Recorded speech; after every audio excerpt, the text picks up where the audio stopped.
നമസ്കാരം, ഞാൻ Rakesh M G. നമ്മുടെ വാഹനത്തിൽ ഒരു ഫ്യൂസ് ബ്ലോൺ ഔട്ടായി. അങ്ങനെയാണെങ്കിൽ ആ ഫ്യൂസ് എന്താണ് നമ്മൾ ചെയ്യുന്നത്? മാറ്റിയിടും, പഴയ ഫ്യൂസ് കളയും. പക്ഷേ എൻ്റെ ഒരു സബ്സ്ക്രൈബർ അനീഷ് എൻ വി ആണ് പറഞ്ഞിരിക്കുന്ന ഒരു കാര്യം. ഞാൻ ആരെയും കുറ്റപ്പെടുത്താൻ പറയുന്നതല്ല, പക്ഷേ എന്നാലും നമ്മൾ ഈ ഒരു കാര്യം മനസ്സിലാക്കിയിരിക്കണം. പോയ ഫ്യൂസ് വെറുതെ കളയണ്ട.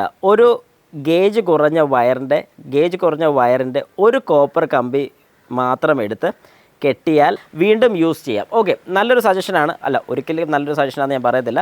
പക്ഷേ ഞാൻ പറഞ്ഞ് മനസ്സിലാക്കി തരുന്നത്, നമുക്കിപ്പം അറിവില്ലാത്തൊരു കാര്യം അറിയാവുന്ന ഒരാൾ പറയുമ്പോഴത്തേക്കും അതൊരു തെറ്റായ സെൻസിൽ എടുക്കരുത്, പോസിറ്റീവ് സൈഡിൽ നിന്ന് തന്നെ എടുക്കണം. ഒരു കാരണവശാലും അങ്ങനെ ചെയ്യരുത്. കാരണം ഫ്യൂസിന് കൂടി പോയി കഴിഞ്ഞാൽ ഒരു 3 രൂപ 4 രൂപ ആ റേഞ്ചിനകത്ത് കൂടി ഒരു 10 രൂപയ്ക്കകത്ത് നിൽക്കുന്ന ഫ്യൂസാണ് നമ്മുടെ വാഹനത്തിലെല്ലാം വരുന്നത്.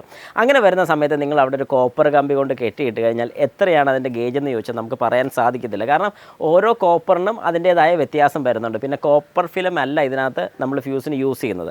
ഓക്കെ, അപ്പോൾ ഇതിൽ നിന്ന് ഞാൻ പറഞ്ഞു തരാൻ ഉദ്ദേശിക്കുന്ന കാര്യം എന്ന് പറഞ്ഞാൽ, നമ്മുടെ വാഹനത്തിൽ ഏതൊരു ഫ്യൂസ് പോയാലും നമ്മൾ പഴയ ഫ്യൂസ് കളയണം. അത് മസ്റ്റായിട്ടും കളഞ്ഞിരിക്കണം. ഒരു കാരണവശാലും പണ്ടത്തേക്ക് കാലത്ത് ഞാൻ കണ്ടിട്ടുണ്ട് ഇങ്ങനെ കെട്ടുകമ്പി പോട്ട് ഈ പറഞ്ഞ പോലെ കോപ്പർ വയർ കൊണ്ട് ചുമ്മാ കെട്ടിയിടുന്നതൊക്കെ അത് പണ്ടത്തെ കാലത്ത് ചെയ്തുകൊണ്ടിരുന്നു. പക്ഷേ അന്നേരം വരുന്ന കുഴപ്പം എന്താണെന്ന് പറഞ്ഞു കഴിഞ്ഞാൽ, ആ ലൈനിൻ്റെ ഗേജ് അല്ലെങ്കിൽ ആ കൊടുത്തിരിക്കുന്ന ഒരു വയറിൻ്റെ ഗേജ് ഒരിക്കലും ഈ ഫ്യൂസിന് കൊടുക്കാൻ പറ്റിയെന്ന് വരത്തില്ല. ചിലപ്പം അതിലും കൂടുതൽ കറണ്ട് ഇതിൽ കൂടെ കയറി പോകുക, അല്ലെങ്കിൽ ഏതെങ്കിലും രീതിക്ക് ആ യൂണിറ്റ് ഷോർട്ട് ആവുകയാണെങ്കിൽ ഈ ഫ്യൂസ് കത്തിപ്പോകത്തില്ല.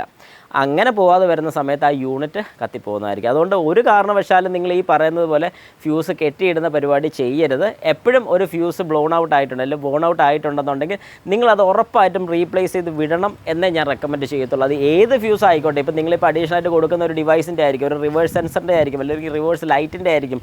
നിങ്ങൾ അഡീഷണൽ ആയിട്ട് കൊടുത്തിരിക്കുന്നതാണെങ്കിൽ പോലും അവിടെ പോലും കെട്ടിയിടാൻ ഞാൻ റെക്കമെൻഡ് ചെയ്തില്ല. പുതിയ ഫ്യൂസ് അതിൻ്റെ സ്ഥാനത്ത് മാറ്റിയിട്ട് വേണം.